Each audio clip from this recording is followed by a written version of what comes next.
स्वागत है आपका ब्रेक के बाद और बात करेंगे मिशन 2024 की, जिसके लिए सभी पार्टियां प्राणपण से लगी हुई हैं और इसमें सनातन विरोध के बाद अब भाषा विरोध सामने नजर आ रहा है। बात हो रही है तमिलनाडु की सियासत की, बात हो रही है डीएमके की सियासत की और बात हो रही है दयानिधि मारन के स्टेटमेंट की। तमिलनाडु बीजेपी के नेता दयानिधि मारन ने एक वीडियो शेयर करते हुए इंडी गठबंधन के नेताओं से पूछा है कि आखिर वे चुप क्यों है। यह अन्नामलाई ने, जो बीजेपी के नेता हैं, उन्होंने दयानिधि मारन का वीडियो शेयर किया। डीएमके के वरिष्ठ नेता दयानिधि मारन कहते हैं कि यूपी बिहार के हिंदी भाषी लोग तमिलनाडु में शौचालय साफ करते हैं।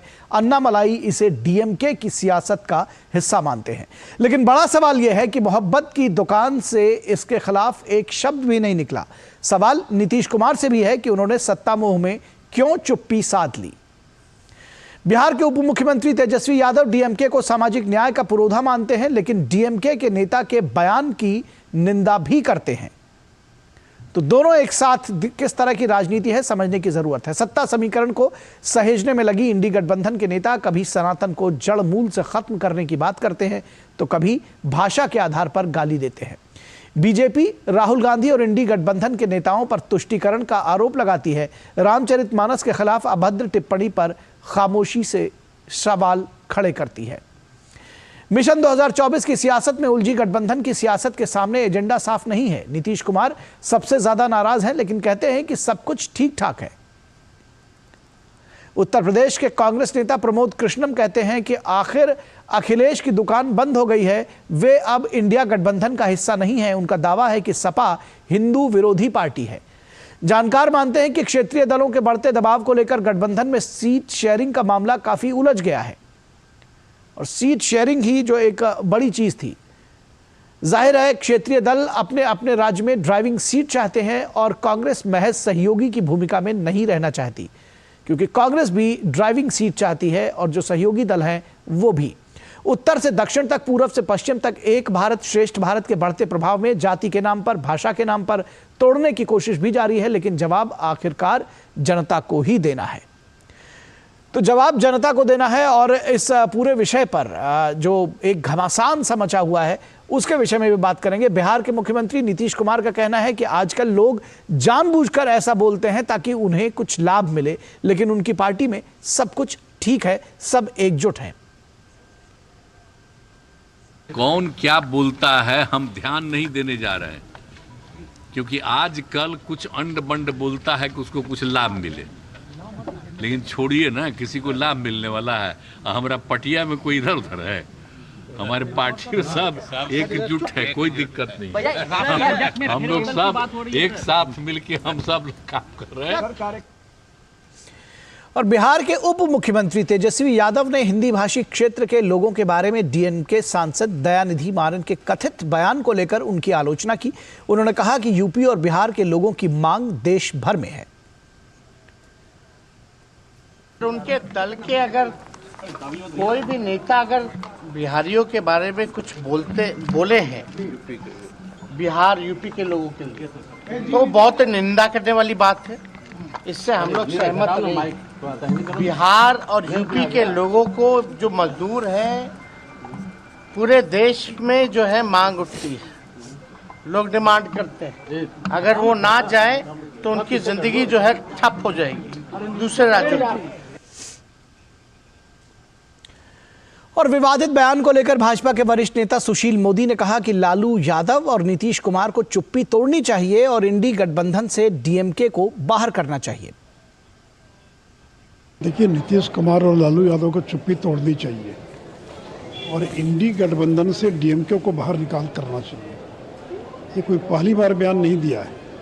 ठीक है आपने कि सनातन धर्म को जिस तरह से गालियाँ दी गई और बिहार के लोगों को, हिंदी भाषियों को लगातार गालियां दी जा रही है। देखिए, जो तेलंगाना का चुनाव हुआ, उस तेलंगाना के चुनाव के बाद ये उत्तर दक्षिण का विवाद पैदा करना चाहते हैं।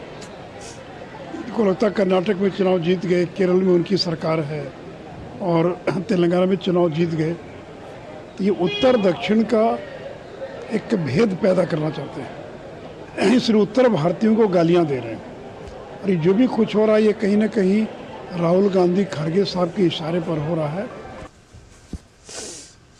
और इस पूरी खबर पर बातचीत करने के लिए हमारे साथ 3 खास मेहमान जुड़े हुए हैं, उनसे आपका परिचय करा दें। हमारे साथ जयराम विप्लव जुड़े हुए हैं जो कि बीजेपी के प्रवक्ता हैं। जयराम विप्लव जी, स्वागत है आपका। विजय कौशिक जी जुड़े हुए हैं, कांग्रेस के नेता हैं।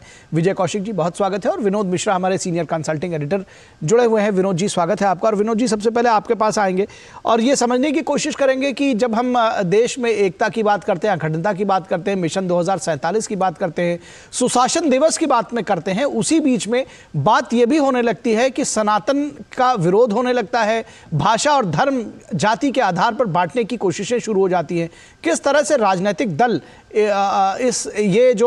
जब देश को आगे लेके चलने की बात करते हैं तो कहाँ ये सारी चीजें कहाँ स्टैंड करती हैं, किस तरह से देखते हैं इसको?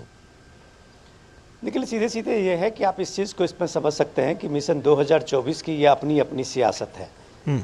और ये अपनी अपनी सियासत में जो अभी आप सुशील मोदी को सुन रहे थे कि जब उन्होंने कहा कि तेलंगाना जीतने के बाद कैसे कांग्रेस की तरफ से उत्तर और दक्षिण का एक डिवीज़न शुरू हुआ था और कहा गया था कि मोदी उत्तर भारत तक ही है तो जाहिर सी बात है कि दक्षिण भारत के जब कोई ऐसे लीडर डीएमके का जब इस तरह के बयान आता है, दयानिधि मारन ने जिस तरह की भद्दी भाषा में और अभद्र भाषा में बिहार के खास करके वो हिंदी भाषा भाषी पूरे रीजन के लोगों के बारे में उन्होंने जो रिमार्क किया है, टिप्पणी दी है, तो जाहिर सी बात है आप इस बात को समझ सकते हैं कि वो उत्तर और दक्षिण करने में उनको एक सियासी फायदा मिलता हुआ दिखता है।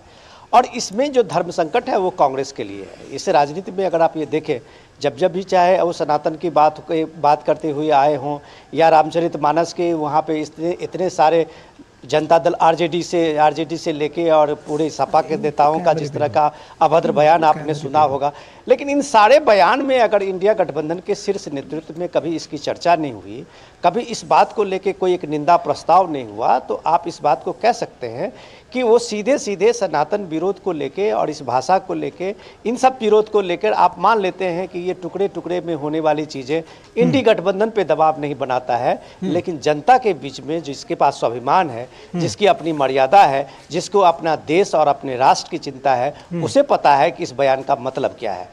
दूसरी बात कि जब आप देख रहे थे कि तेजस्वी यादव कितने हल्के तरीके से इस बात की व्याख्या कर रहे थे कि वो बता रहे थे कि बिहार के लेबर्स की मांग जो है पूरे देश में है, मतलब बिहार एक लेबर इंडस्ट्री है, लेबर डिपो है।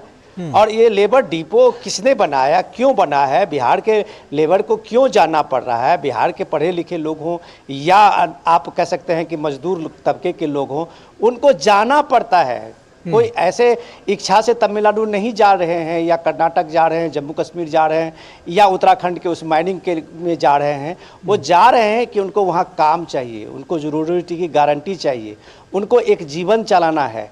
और ये सियासत जब होती है तो वो कहते हैं, तेजस्वी यादव का बयान आपने सुना कि वो कह रहे हैं कि सामाजिक न्याय के तो पुरोधा डीएमके है।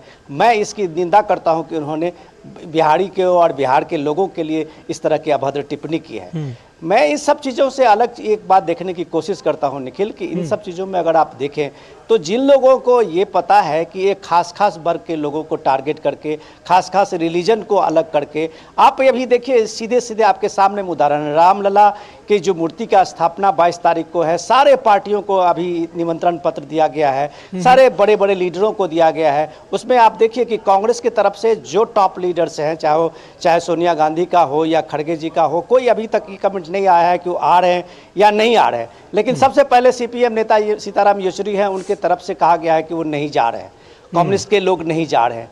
ये नहीं क्यों जा रहे हैं? अब आप कल्पना कीजिए कि शायद कोई दूसरे मजहब का ये अगर हो तो वो जाने से पहले अपना अभी तक बुक करा लिए होते कि वहाँ उनको जाना है। तो ये जो परसेप्शन बनाने की सियासत भारत में है, और इस बात को ये लोग कुछ लोग बल दे रहे हैं, वो इस बात को दिखाने की कोशिश कर रहे हैं कि आपने देखिए कि राम मंदिर का शिलान्यास ये एक संप्रदाय में बांध रहे हैं। विनोद जी आपको यहाँ रोकना चाहेंगे, विनोद जी आपको यहाँ रोकना चाहेंगे, दर्शकों को सीधे लिए चलेंगे भोपाल, जहाँ इस वक्त डॉक्टर मोहन यादव के मंत्रिमंडल का विस्तार हो रहा है।